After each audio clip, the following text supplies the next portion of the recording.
भाग एक। भाग एक क्या कहता है? भारत और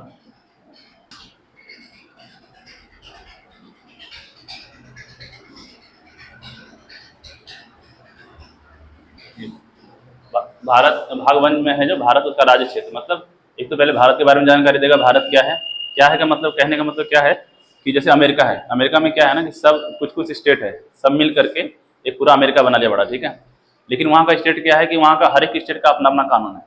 जैसे तुम लंदन, वहाँ पर क्या है, वर्जीनिया है, तो वर्जीनिया का अपना कानून है कि वहाँ पे उसका अपना कोर्ट है, उसका अपना संविधान है, वो अपने हिसाब से चलता है। बस सम्मिलित सब एक साथ रह करके रह रहा है मिल करके, ताकि मान लो किसी से लड़ाई करना हो, कुछ बिजनेस करना हो, तो सब एक साथ मिल करके रहें। जैसे अमेरिका कितना बड़ा मैप में लगता है देखने में, लेकिन वो छोटा छोटा बटा हुआ है, ठीक है।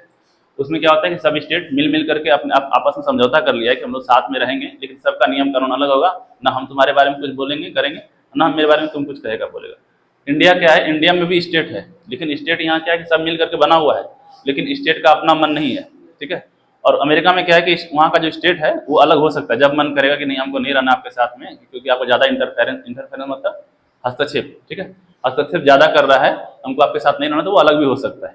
इंडिया में ऐसा नहीं है, इंडिया में अगर शामिल हो गया आप उससे अलग नहीं हो सकते। स्टेट कोई भी हो, जैसे मानना चाहेगा कि हम मान लो जैसे हम लोग बिहार हैं, चाहेंगे हम लोग नेपाल में जाके मिल जाए, हमको इंडिया के साथ नहीं रहना है, तो ऐसा नहीं हो सकता, ठीक है। कुछ भी होगा आप इंडिया में शामिल ही रहेंगे, ठीक है। ये काम किसने किया? सरदार वल्लभ भाई पटेल ने।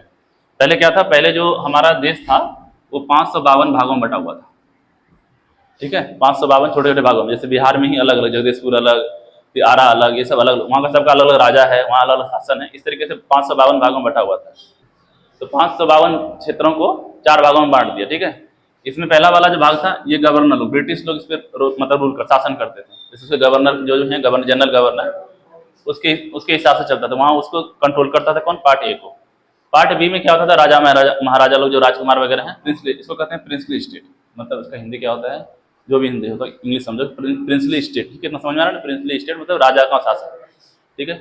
इसमें जो होता था, ये चीफ कमिश्नर लोग होते थे यहाँ पे, चीफ कमिश्नर इसको यहाँ पे कंट्रोल करता था, और यहाँ पे लेफ्टिनेंट गवर्नर वगैरह। इस तरीके से 4 एरिया बांट दिया। एक तो डायरेक्ट ब्रिटिश अपने आप में कंट्रोल करता था, मतलब कि लंदन से डायरेक्ट कंट्रोल होता था कि यहाँ जो भी नियम कानून बनेगा वो लंदन से बन के आएगा और यहाँ पे लागू होगा। ये ब्रिटिश के अधीन ही था, लेकिन यहाँ पे शासन कौन करता था? वहाँ का राजा महाराजा। यहाँ पे कौन करता था? चीफ कमिश्नर लोग रहता था। यहाँ पे जैसे कि हम लोग कैसे डीएम वगैरह है, तो डीएम कैसे एरिया कंट्रोल करता है, उसी तरीके से यहाँ चीफ कमिश्नर बिठा दिया गया कि आपका राज्य, वहाँ जितना भी लगान होगा, जो भी टैक्स होगा, वो वसूल करके आप किसको देंगे? ब्रिटिश को देंगे, ठीक है। ये चीफ कमिश्नर। डी वाला जो है, डी ऑप्शन क्या बताया अभी हम? Lieutenant governor. जैसे हाँ, तो यहाँ पर वो लोग कंट्रोल करते थे, जैसे मान लो हिल एरिया, पहाड़ी एरिया है, या फिर जो बॉर्डर एरिया है, ये सब किसमें करते थे? डी में। इस तरीके से 4 भागों में बांटा गया था। यहाँ तक ठीक है। एग्जाम में तुम्हारा इतना डिटेल नहीं पूछेगा, तुमको बस आर्टिकल आर्टिकल पूछना है, डेप्थ में बता रहे हैं समझने के लिए, समझ गया? ये तुम्हारा 4 भाग हो गया। इसके बाद हम क्या करते हैं, पहला इसमें, हाँ, इसको फिर इसका क्या हुआ, जब संविधान लागू हो गया तो तब तक इसमें क्या किया इसको, अभी तक तो 4, जब संविधान लागू हुआ तो part A, part B, part C करके था। उसके बाद इसको सम्मिलित किया गया, इसको सम्मिलित किया, इसको हटा दिया गया और इसको हटा दिया गया। मतलब ये पार्ट सी पार्ट डी नहीं रहेगा, सबको मिलाकर कितना बना दिया? 14 राज्य बना दिया गया। 14 राज्य में पूरे देश को बांट दिया गया। ये 14 राज्यों में बिहार, ये यूपी, ये बंगाल, ऐसे करके 14 राज्य में बांट दिया। 14 राज्य प्लस 8,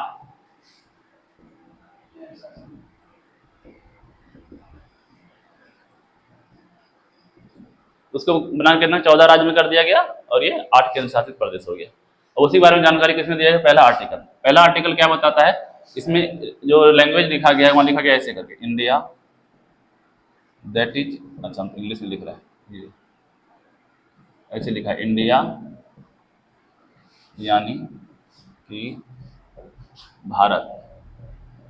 हमारे नोट्स में दिया हुआ पीडीएफ में लिखा हुआ है सब, कि इंडिया मतलब कि इंडिया और भारत ये दोनों एक ही चीज़ है, ठीक है। इंडिया हम लोगों को बाहर मतलब यूरोपीय लोगों से नाम पड़ा था, जो आए थे ब्रिटिश लोग, उन लोगों से नाम पड़ा इंडिया, यानी कि भारत। जो सांसद बन रहा था, जब संविधान बन रहा था, उस टाइम पे डिसीजन लेना था कि या तो भारत नाम रखो या इंडिया नाम रखें। तो वोटिंग हुआ कि नहीं, इंडिया भी रखते हैं और भारत भी रखते हैं, ताकि कंफ्यूजन नहीं हो कि इंडिया क्या है भारत क्या है, इसलिए इंडिया भी और भारत भी, ठीक है। इंडिया यानी भारत, और क्या होगा? राज्यों का संघ होगा। राज्यों का संघ मतलब पूरा राज्य मिल करके एक संघ बनाएगा, जिसको लोग भारत कहेंगे। इतना समझ में आया? ये किस में बताता है? आर्टिकल 1 में। देखो इसमें इंडिया और भारत के बारे में जानकारी मिलता है। ये वाला स्टेटमेंट है, ये किसमें मिलेगा? यहाँ पर 1.1 में, यानी इंडिया यानी भारत जो है राज्यों का संघ होगा।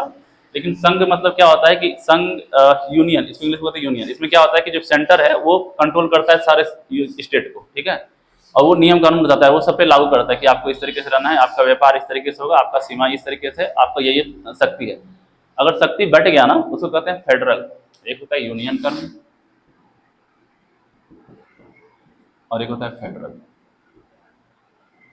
फेडरल में क्या होता है, फेडरल का हिंदी देखना पड़ेगा हमको, हिंदी क्या होता है। फेडरल में होता है कि शक्ति का विभाजन, कि तुमको अलग अलग शक्ति, तुमको तुम्हारा अधिकार ये है, तुम ये कर सकते हैं, तुम्हारा अधिकार ये है, इस तरीके से बांट दिया, उसको कहते हैं फेडरल। और यूनियन, यूनियन मतलब एक संघ। बहुत ज़्यादा डेप्थ में जाएंगे तो तुम लोग भी कंफ्यूज हो जाएगा, धीरे धीरे डेप्थ में जाने के लिए है ना, इसका वीडियो बना करके हम डाल देंगे कि डेप्थ में क्या है, ठीक है। अब जितना एग्जाम से रिलेवेंट है, जो एग्जाम में आएगा, अभी हल्का हल्का पूछो, थोड़ा थोड़ा डेप्थ में जाएंगे, जैसे ये एक चीज़ एग्जाम में नहीं आएगा। एक आर्टिकल वाइज पढ़ते हैं। आर्टिकल 1.1 में क्या है कि यानी कि इंडिया यानी भारत राज्यों का संघ होगा। आर्टिकल 1.2 में क्या कहता है, जो भारत जो है वो राज्य और केंद्र शासित प्रदेश मिलकर के बना। भारत अपने आप में पूरा पूरा भारत नहीं है, मतलब केंद्र शासित और राज्य को मिलाकर बना गया, उसी स्टेटमेंट को दोहरा के लिखा गया, ठीक है। 1.3 में क्या है, 1.3 में सबका बॉर्डर डिसाइड कर दिया कि बिहार का बॉर्डर इतना रहेगा, यूपी का बॉर्डर इतना रहेगा। इसमें क्या किया, क्या सीमा,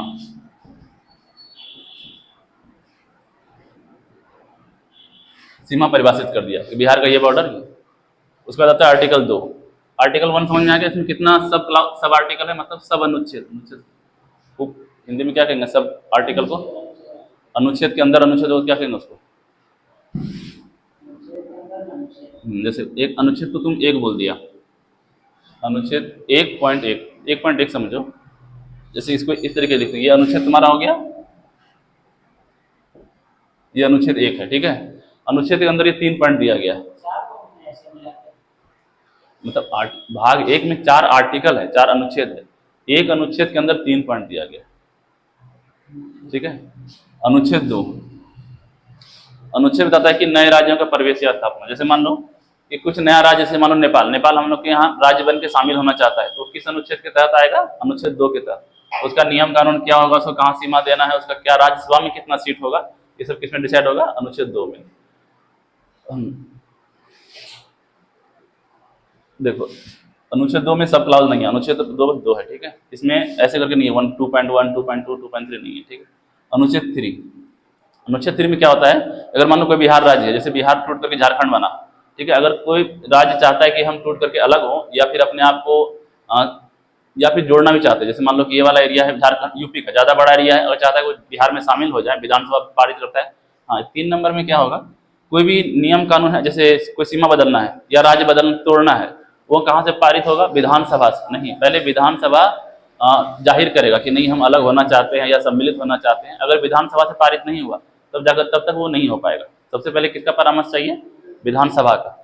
तो 3 नंबर अनुच्छेद क्या कहता है, जो सीमा में परिवर्तन।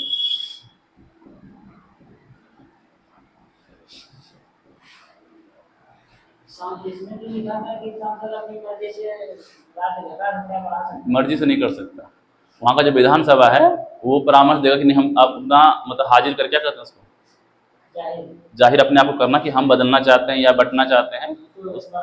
हाँ,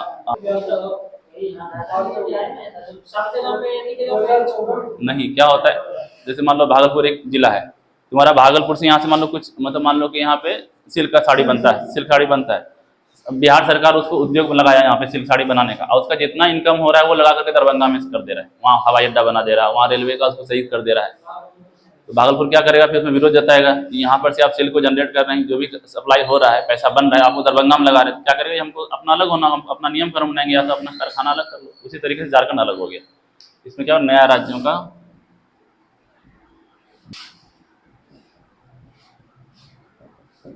ठीक है, 2 ये है।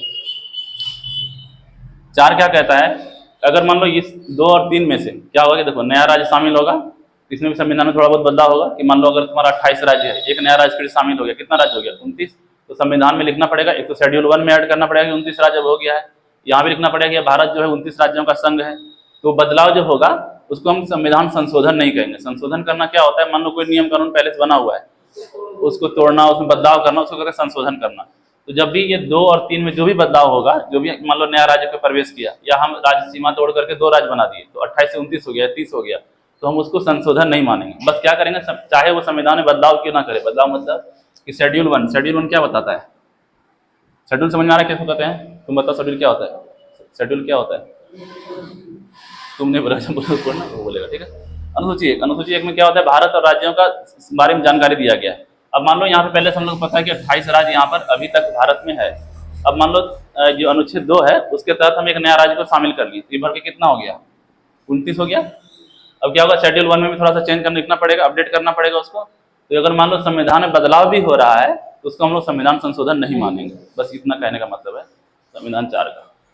चलो ठीक है, वो पीडीएफ दिया गया उसको भाग 1 को पढ़ो। भाग 1 में कुछ डाउट है?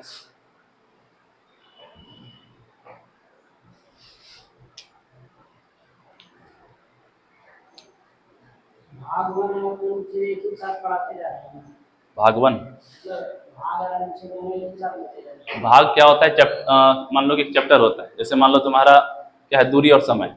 दूरी और समय में दिया गया कि पहले साइन थीटा कॉस थीटा करके है, फिर उसमें कॉम्प्लेक्स नंबर का कॉम्प्लेक्सिटी करके है। तो क्या हो गया, अलग अलग हो गया तुम्हारा क्या कहते हैं टॉपिक्स। ये तुम्हारा टॉपिक हो गया। ये तुम्हारा जो भाग 1 है ये एक चैप्टर है जिसमें कि भारत और उसका संघ के बारे में बताया गया। उसके अंदर ही आर्टिकल पड़ता है, भाग के अंदर ही आर्टिकल है, भाग से बाहर आर्टिकल नहीं है, ठीक है। तो जब भी भाग पढ़ेंगे ना उसके साथ में आर्टिकल पढ़ेंगे, यानी कि अनुच्छेद पढ़ेंगे। तो भाग 1 के अंदर क्या आता है? 1 से 4 तक। बताओ पहला शेड्यूल और कौन सा अनुच्छेद दोनों एक ही चीज के बारे में बताता है? मतलब जो पहला शेड्यूल के बारे में जानकारी हमको मिलता है वही जानकारी हमें कौन से अनुच्छेद में मिलता है? अमरजीत तुम बताओ, पहला अनुसूची क्या बताता है हमको?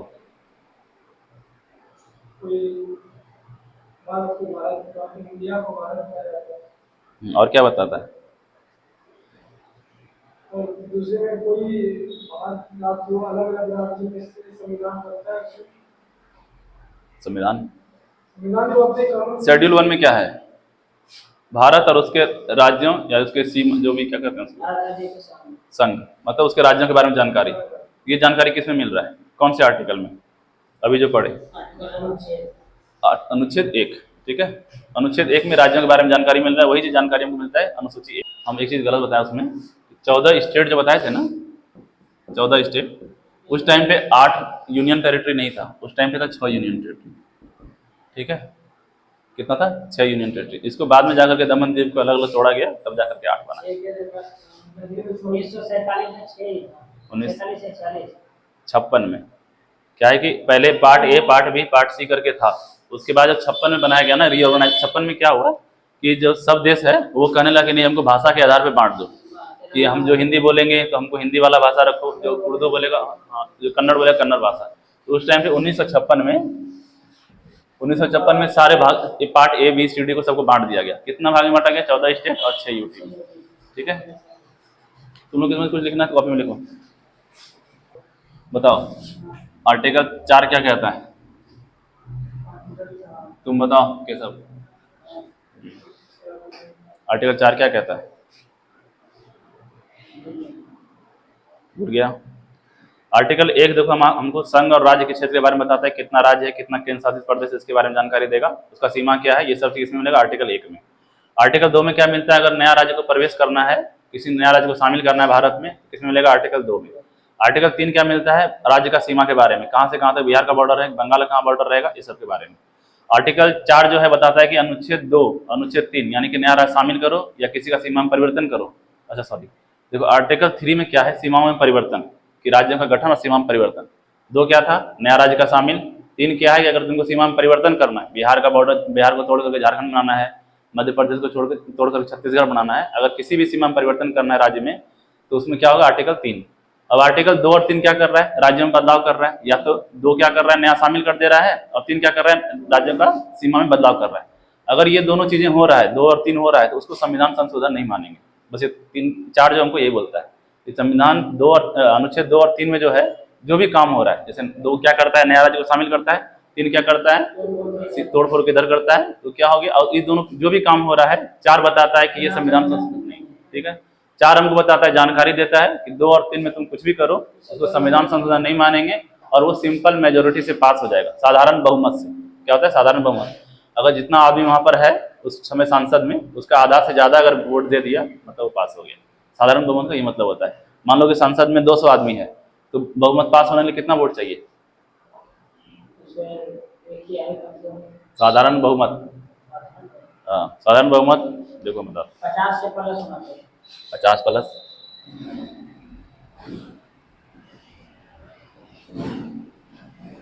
साधारण बहुमत क्या होता है? जितना प्रेजेंट है वहां पर हॉल में उसको 2 से डिवाइड कर दो +1, मतलब जितना उसमें अवेलेबल है वहां पर सीट सांसद लोग उसका आधा से 1 ज़्यादा।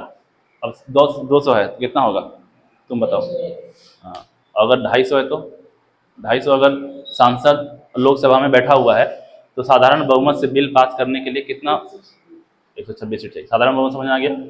और एक होता है विशेष बहुमत, या उसको कहते हैं स्पेशल मेजोरिटी, तो इसको हिंदी में विशेष ही कहते होंगे। विशेष बहुमत कहते हैं। विशेष बहुमत क्या होता है? 2/3, जितना बैठा हुआ है ना आदमी उसका 2/3 होना चाहिए। ठीक है। विशेष बहुमत भी 2 प्रकार का होता है। तो जितना वहाँ पे मान लो कि अब 300 है तो 300 का विशेष बहुमत कितना होगा? 100 नहीं होगा, 20।